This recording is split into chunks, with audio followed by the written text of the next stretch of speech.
I'm Emily, and I'm going to show you how to add your Microsoft 365 email on your Android device. That way, you can work from anywhere.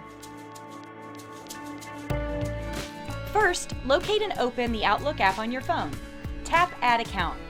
Microsoft may locate accounts associated with your phone. You can select the account from the list and then tap Continue. Or if you don't see the account you want to set up, tap Skip and then enter the desired email address and then tap Continue. On the Microsoft 365 sign-in page, enter your password and then tap Sign In.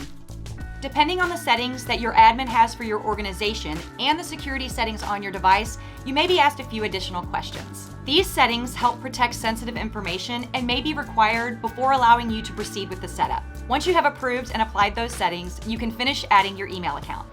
When asked if you would like to add another account, tap Maybe Later if you're done, or Add to add additional email accounts.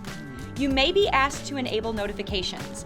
This will allow your phone to notify you whenever there is something new in the app. To enable notifications, select Turn On. Otherwise, tap No Thanks. You can update the settings anytime if you change your mind. You are now in your inbox and you can start sending and receiving email on your phone. And that's it. That's how you add your Microsoft 365 email to your Android device. I'm Emily. See you next time.